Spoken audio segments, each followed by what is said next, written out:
Bueno, muchísimas gracias por la presentación. Les cuento que lo de los museos lo hice hace 12 años cuando hice un doctorado acá en Finlandia, hace mucho tiempo y ahora estoy dedicada a algunas otras cosas.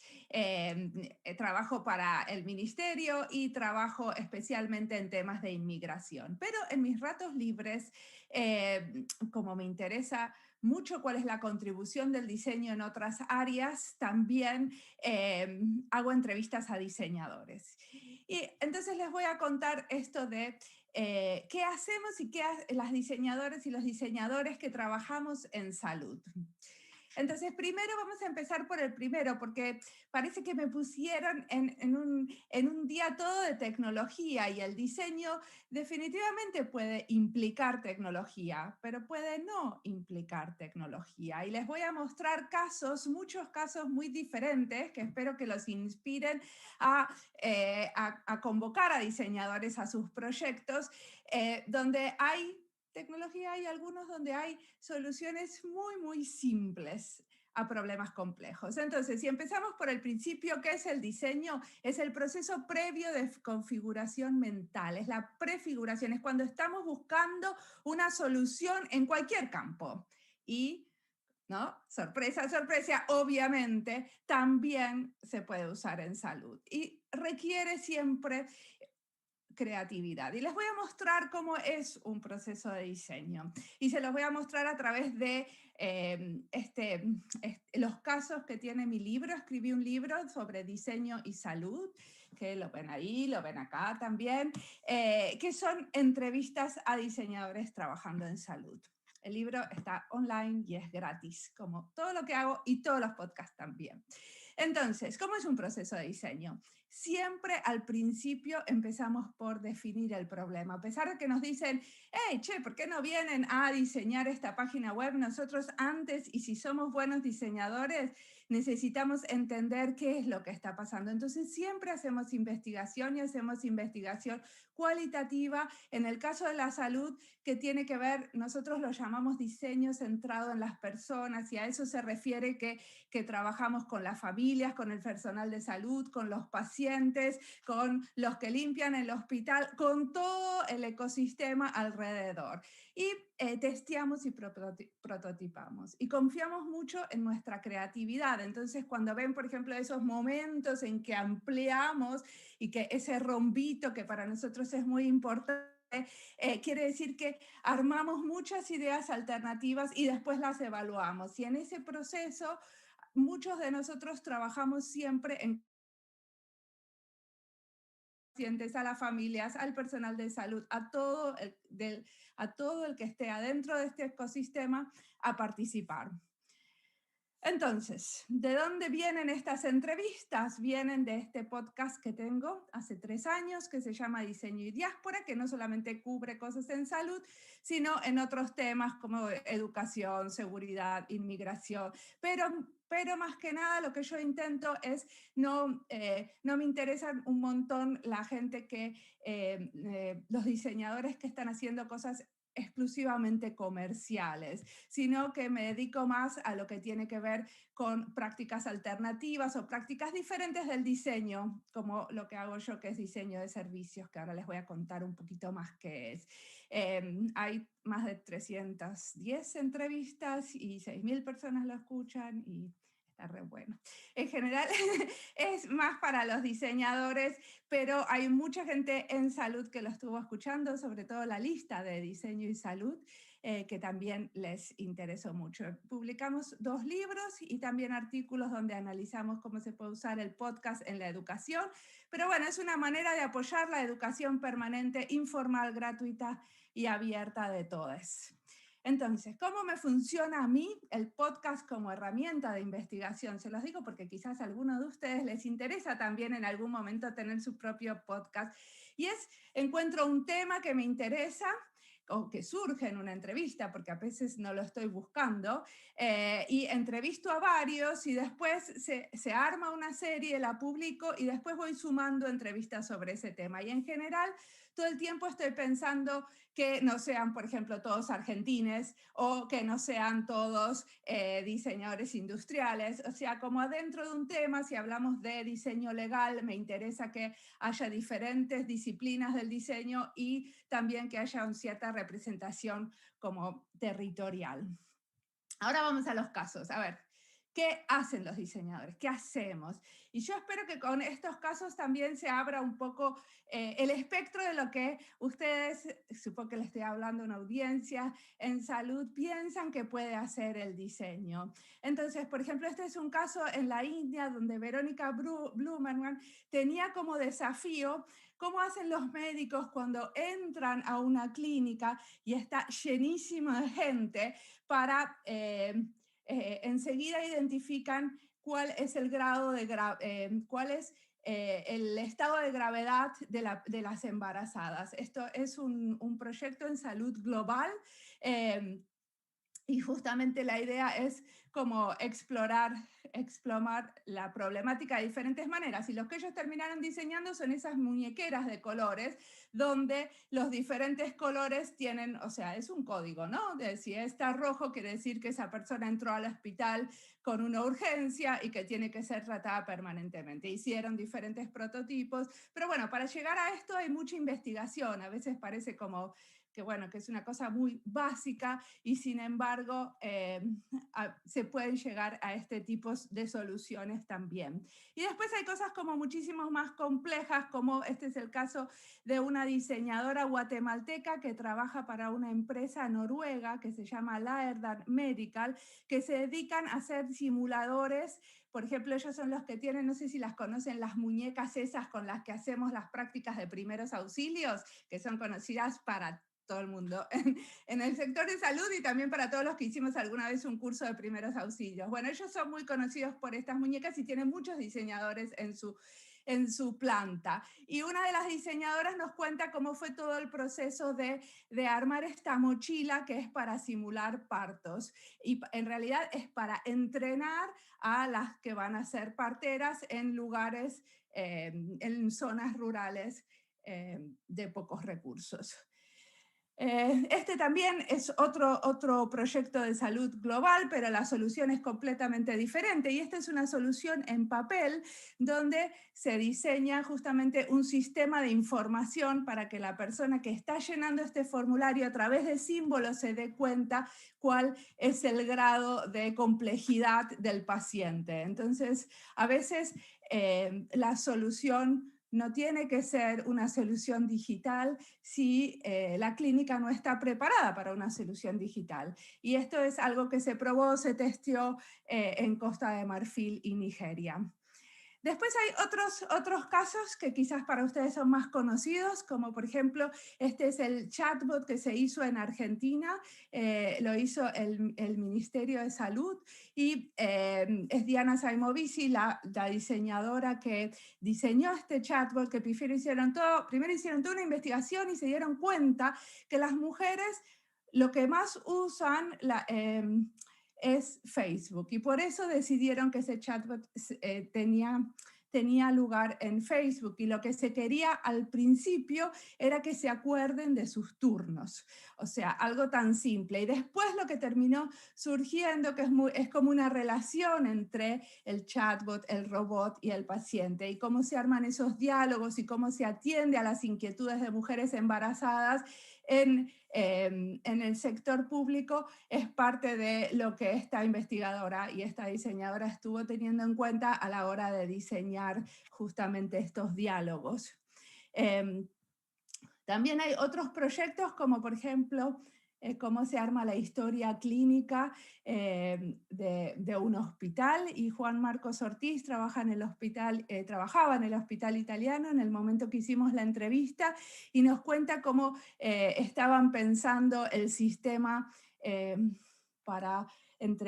se conecta entre el hospital y las farmacias.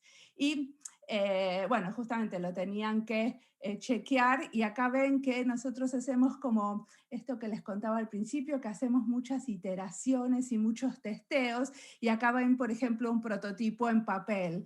Entonces, para nosotros es como muy importante esto de ir y volver y crear en diálogo con el otro, y usamos este tipo de como artefactos que son como muy básicos, pero que nos ayudan a entender más hacia dónde vamos. Otro de los proyectos que para mí es muy interesante es este de los espacios públicos como canales de comunicación, y este es un proyecto de Costa Rica, donde Diana Zuleta lo que hizo es armar toda una campaña para crear más concientización con respecto al cáncer. Entonces, en el supermercado se podían como comprar ciertos productos que donaban una parte de las ganancias eh, a la investigación por el cáncer. Entonces, todos los años, toda esa plata del supermercado que se juntaba, se la daba a un hospital para que compre para que compre algo que necesitara ese año, ¿no? Todos los años son diferentes cosas. Entonces, es usar el diseño como una manera también de concientizar a la población sobre una enfermedad y a la vez juntar dinero, que es algo completamente diferente a las soluciones que veíamos antes, ¿no? Entonces habían armado una cosa muy interesante de que si al mismo tiempo yo y Carolina comprábamos productos que tenían que ver con, y pasábamos por la caja al mismo tiempo, que tenían que ver con la campaña, entonces se armaba un sistema de luces y sonidos en todo el supermercado, y era como una gran fiesta, ¿no? Como una manera de decir, estamos en lo mismo, y justamente estamos dando nuestro apoyo a esto juntas.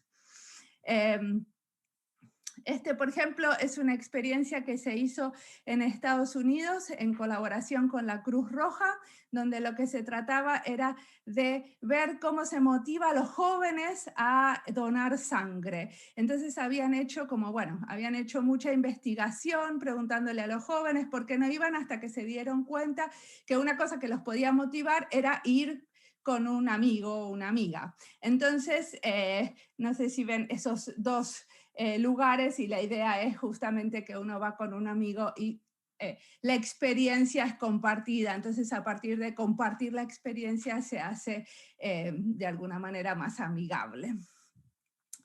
Después hay casos que tienen que ver con la pandemia, porque mientras estaba haciendo entrevistas surgió el coronavirus, y ahí entrevisté a Javier Sarracina, que desde el USA Today estuvo comunicando a la población sobre coronavirus, sin en cuenta qué quiere decir esto de comunicar a la población, cómo es importante el lenguaje claro, fácil, cómo los gráficos están acentuando un tipo de comunicación.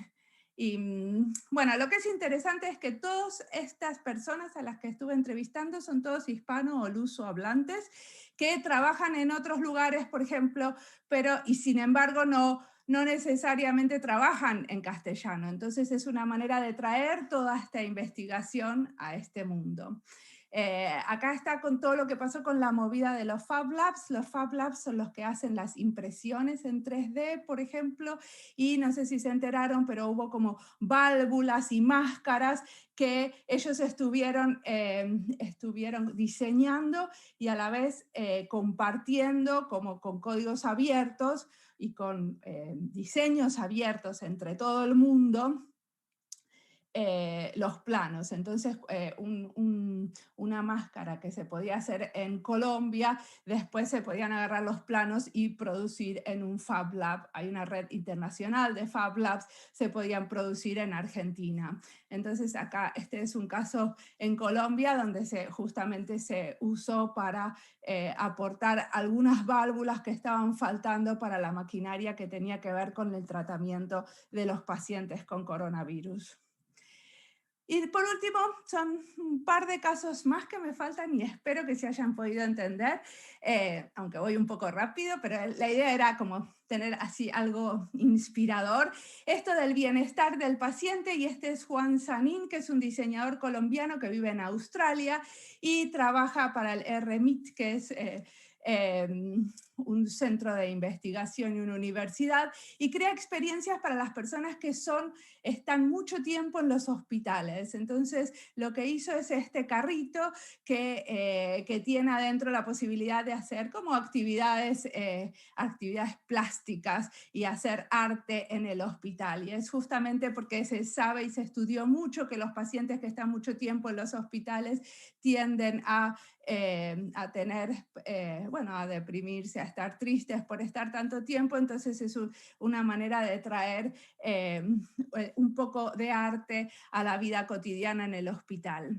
Y otro del último que les voy a mostrar, también sobre bienestar del paciente, es uno donde a mí me gustó mucho porque estuvieron investigando cómo se siente la gente adentro de una clínica. Y lo que se dieron cuenta es que las paredes pueden apoyar emocionalmente al paciente. Entonces, no sé si se acuerdan que alguna vez que fueran a hacerse un estudio de rayos, hay que como desnudarse y quedarse en una habitación sin ventanas.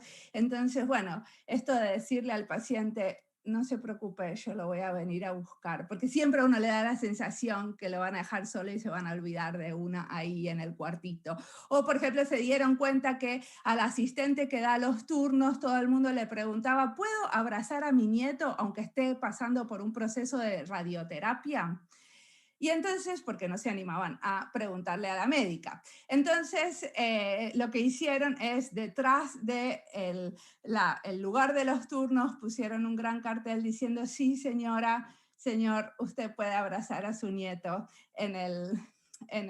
aunque esté haciendo rayos o haciendo quimioterapia. Entonces, es esto de apoyar emocionalmente desde las paredes del hospital, que son como soluciones que realmente no son muy tecnológicas, pero tienen que ver con toda esa investigación previa y entender qué tipo de acompañamiento se necesita. Entonces, voy a cerrar esta charla. ¿Y qué quiero decir con todo esto?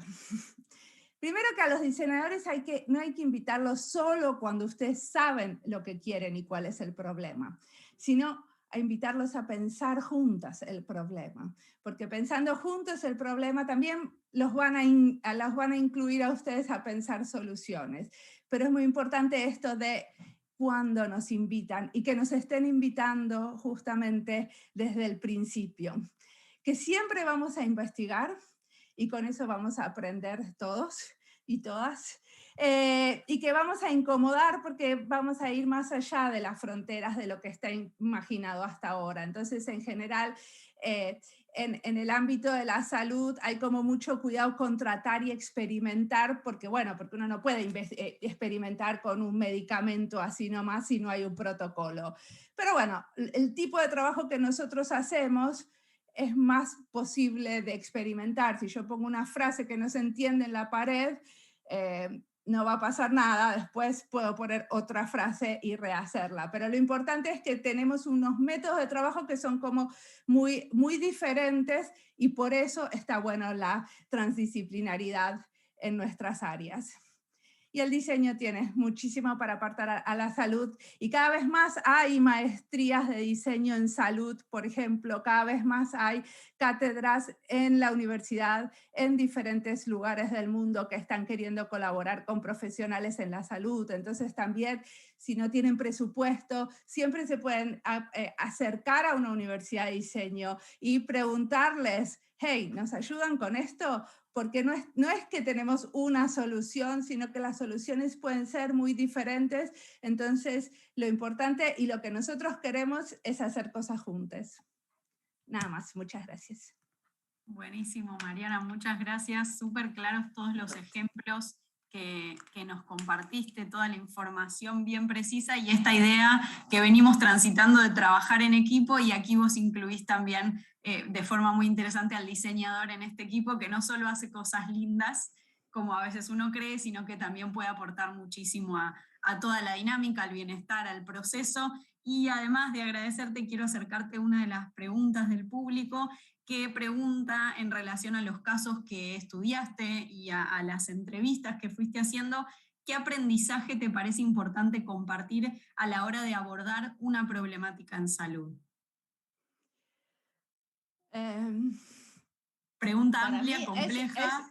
sí, es escuchar a los, para mí es escuchar a toda, todo el ecosistema de la salud, ¿no es cierto? Que nosotros lo que siempre tratamos es de entender quiénes son los que están en un problema de salud. Tenemos que invitar a los farmacéuticos, tenemos que invitar a las empresas de biomedicina haciendo las drogas. ¿A quién tenemos que invitar? Ese es como la primera pregunta que nosotros nos hacemos a la hora de empezar a entender el problema, porque a partir de ahí tenemos como muchas herramientas para trabajar juntos. Eso es lo que nosotros sabemos hacer, ¿no? Poner un grupo de personas y hacer soluciones en conjunto. Entonces, para mí, ese es el principio. Después, el tipo de soluciones, por lo menos el tipo de diseñadora que yo soy, que hago esto del diseño de servicios, que justamente cuando no se sabe qué diseño va a hacer, cuando no necesariamente termina en una cosa 2D o en una web,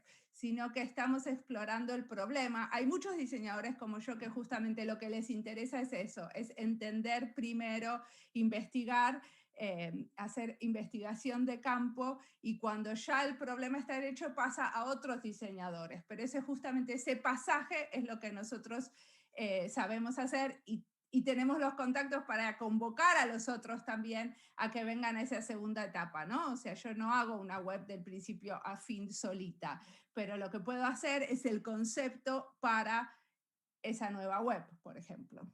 O sea, entender la idea inicial y para qué estamos haciendo lo que hacemos.